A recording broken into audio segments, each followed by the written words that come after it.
Welcome to Daily Dose Radio, a 5-minute devotional podcast studying the Psalms verse by verse.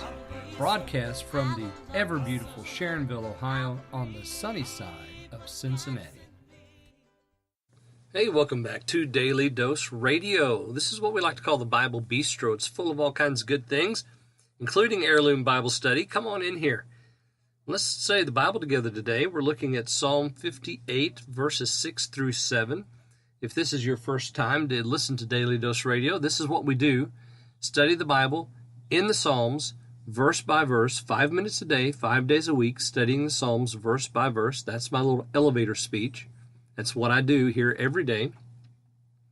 We're looking today at verses 6 and 7 in Psalm 58. So if you have a Bible, turn it open to Psalm 58. If you don't, well, just listen to me. I'll read it for you. We're going to read verses 6 and 7 today. Break their teeth, O God, in their mouth. Break out the great teeth of the young lions, O Lord.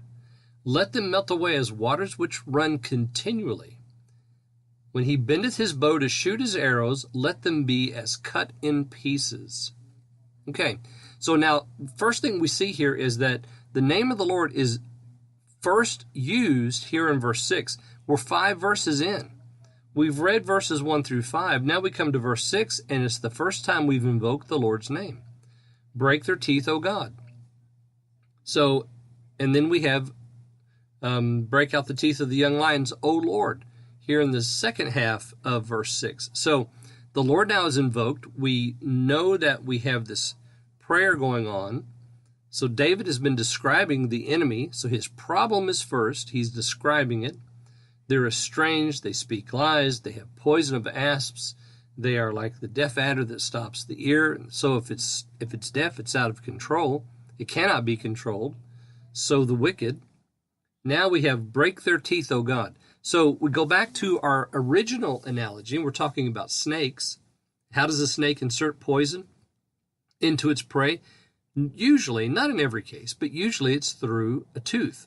Right? They have a hollow tooth that's connected to their venom sac, and then the muscles contract and insert the poison when the bite is made. So that's what we're talking about. And then we come to the second half of 6, and he switches up the analogy. He switches up the similitude. Now it's not snakes, but it's lions. And of course, this goes straight back to our definition of the wicked in Psalm 10. They're compared to young lions that crouch and wait for their prey. So the teeth of the young lions, that's the wicked. Those are the people that are waiting on David. Saul and his cohort, Doeg and all the rest.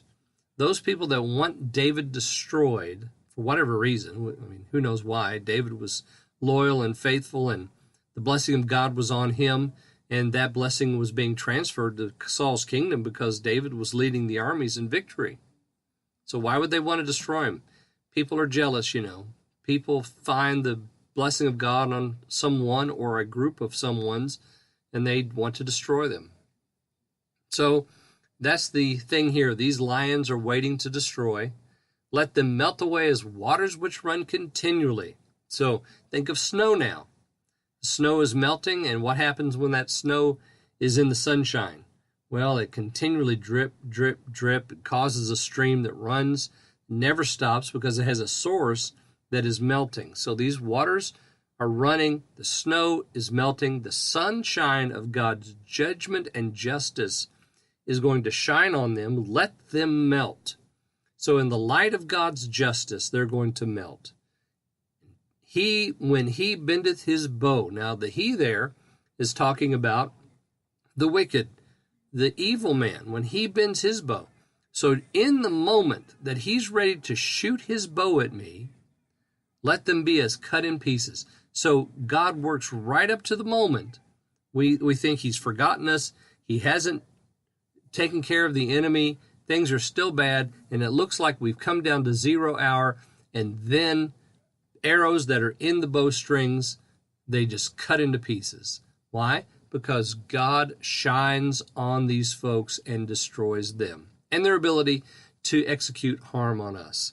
Tomorrow we'll look at verses 8 and 9. I hope you'll join me then on Daily Dose Radio. Thanks for listening to Daily Dose Radio. I'm David Smith. The music today has been performed by the Bluegrass Experiment. Thanks again for listening. I'll see you next time on Daily Dose Radio.